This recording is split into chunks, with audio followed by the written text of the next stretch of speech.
l'Université de Montréal et il travaille pour le C3S de cette île. Alors, on va y aller avec sa présentation. Est-ce que vous nous entendez, Mme Gingras? Je vous entends, mais très loin. Est-ce que vous m'entendez bien? Oui. Oui.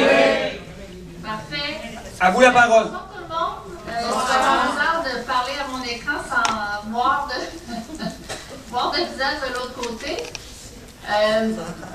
En fait, ma présentation, c'est le résumé du mémoire qu'on avait présenté à la commission parlementaire pour la réforme sur la loi des mines.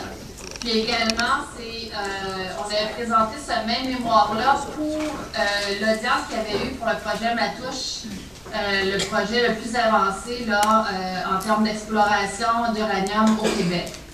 Donc, le mémoire, je l'ai fait en collaboration étroite avec Michel Duguay, qui est PhD en physique nucléaire, le docteur Éric Nottebart, que plusieurs d'entre vous avaient déjà entendu, docteur Bruno Imbeau, pneumologue à cette île, les docteurs Auger et Levasseur de Québec.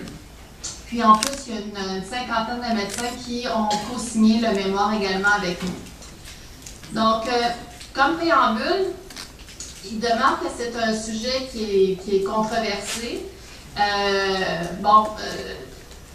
À cause de plusieurs aspects, en fait, là, en termes d'acceptabilité sociale, au niveau des impacts sanitaires, les impacts environnementaux, les impacts économiques.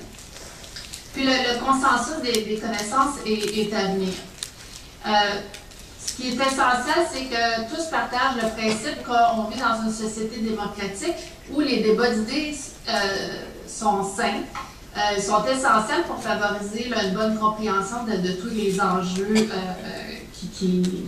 que comporte ce dossier-là. Donc, avant d'accepter un tel projet, ça nous réfère à un concept de consentement éclairé. En médecine, on utilise beaucoup ce concept-là, où avant de dire oui à quelque chose, on doit être en mesure de connaître les impacts négatifs et les impacts positifs, de mettre ça dans la balance et de dire, bon, mais voici, il y a plus d'avantages que d'inconvénients et on y va. Mais il faut connaître les inconvénients. Actuellement, ce qui est présenté par l'industrie, les inconvénients sont minimisés ou complètement éclipsés.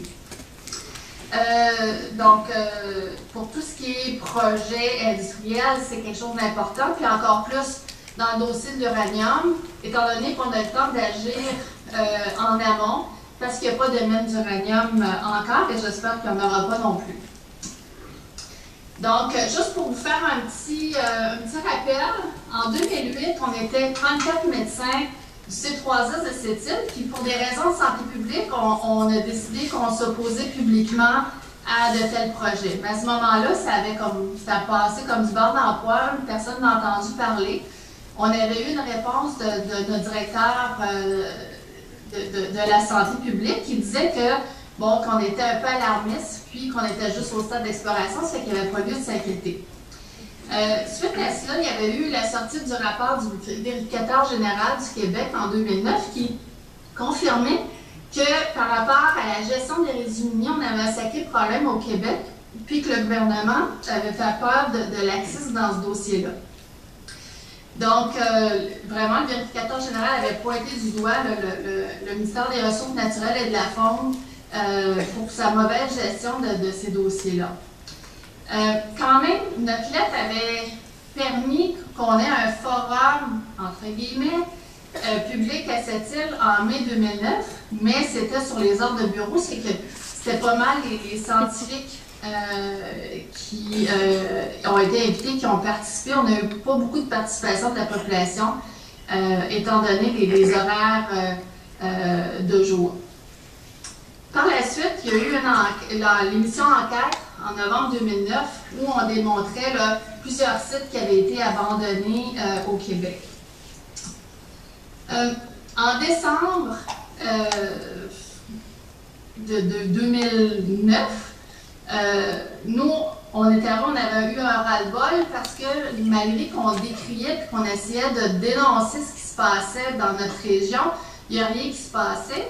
Puis on continue à nous dire, ben, c'est juste un stade très préliminaire d'exploration, vous n'avez pas à vous inquiéter, mais nous, on a eu vent qu'il y avait une route qui se construisait pour se rendre au site, fait qu'on disait, Bon, probablement qui ont des plans pour présenter un projet plus avancé. C'est dans ce contexte-là qu'on avait écrit un petit peu de façon désespérée une lettre au ministère de la Santé disant que s'il y a rien qui se passait, qu'il risquait d'avoir des démissions de médecins éventuellement qui ne voulaient pas vivre près d'une mine d'uranium, puis qu'en même temps, on était inquiet pour la santé publique de notre population.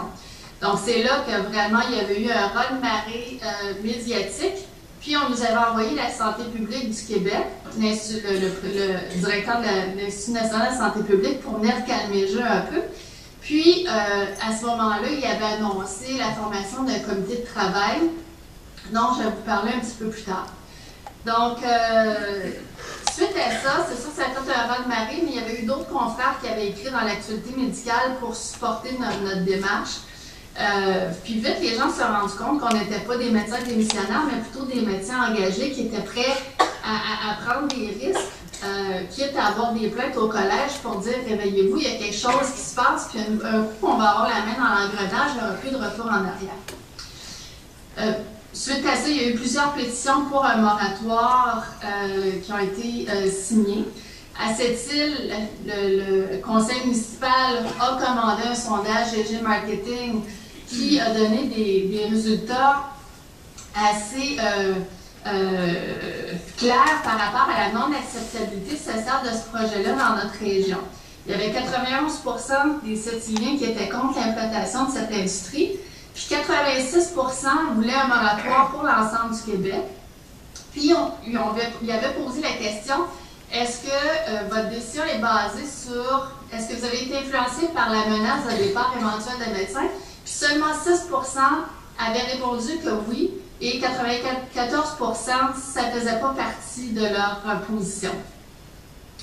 À ce moment-là, suite à ça, il y a eu à peu près 13 communautés sur la Côte-Nord qui demandaient un moratoire. Il n'y a personne qui s'est prononcé en faveur à ce moment-là.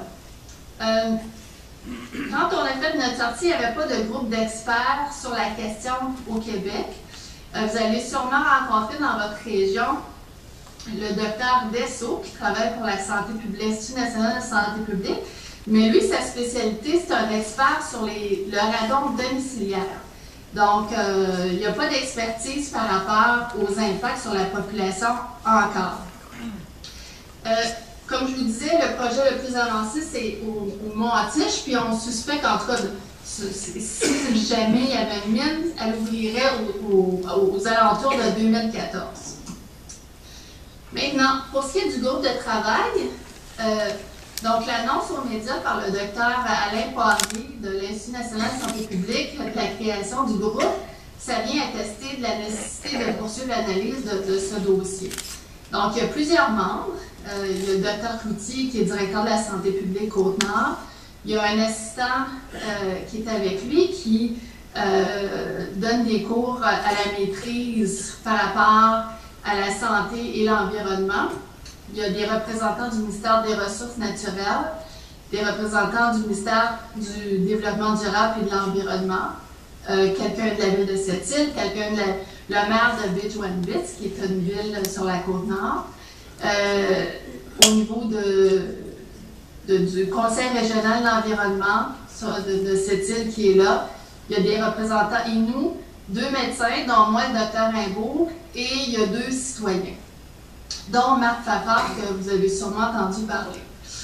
Le mandat du comité, c'est de caractériser l'ensemble des risques pour les différentes étapes liées à l'industrie uranifère. On a eu déjà plusieurs rencontres où chacun des ministères a présenté un petit peu